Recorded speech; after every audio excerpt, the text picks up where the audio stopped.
એ જ ખાલી જીવિત રહે ને એ જ નીકળી જાય છે. તો અસલ તમારો ને તમારી માતાનો સંબંધ આત્મીય સંબંધ છે. તમે ગમે તેવા કદરૂપા હશો, ખરાબ દેખાતા હશો,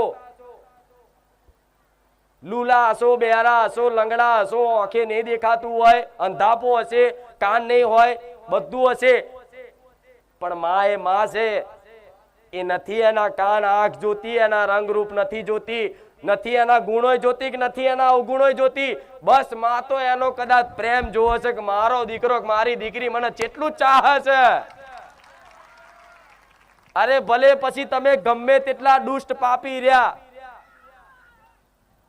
ગમે તેટલા તમે દુષ્ટ પાપી રહ્યા, ગમે તેટલા તમારા ખરાબ કર્મો રહ્યા, પણ તમારી માં એ પાપય નથી જોતી કે નથી પુણ્ય જોતી. બસ એ તો એક અંતરનો તમારો અંતરનો નાભીનો એક પ્રેમ તમે એને માં કરીને કહો છો કે તું મારી માં. એ માનો શબ્દ એ વાલ જોવો છે.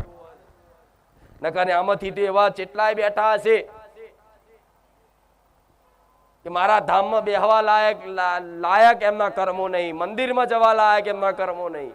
હું જાણું છું કઈક દીકરાઓ તેવાય છે ક્યાંયથી જાય પછી કદાચ આડાવરા વ્યસને ચડી જતા હશે, પણ છતાંય મને મેરડીને માનતા હોય ને પરાણે પકડીને લાવું છું. દીકરા ભલે તને છાપ એકદમ ના પડતી હોય તો ભલે મારા ધામમાં આવતો જતો રહેજે, ભલે તને મારી વાતો કદાચ ઉતરતી ના હોય મગજમાં, હૃદયમાં મારી વાતોનો કોઈ પ્રભાવ ના પડતો હોય તો દીકરા તું મને ચાહતો હોય તો બસ દિલથી આવજે, ખાલી દર્શન કરવા આવજે. ભલે પ્રવચન ના હોભરું ચાલશે, પણ હાજરી ખાલી મારા ધામમાં અમથી આલી હશે ને.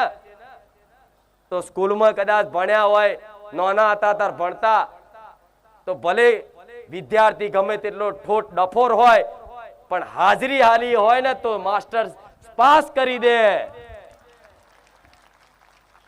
એવી રીતે ગમે તેવો અજ્ઞાની, પાપી, દુષ્ટ, નીચ, ગમે તેવો તમે અધમ ગણતા હોય પોતાની જાતને, ખરેખરમાં દેવી શક્તિની આગળ આવા નીચ પાપી ને અધમ થઈ અને એના લાયક ના હોય ને એ રીતે જ એના ધામમાં જવું જોઈએ.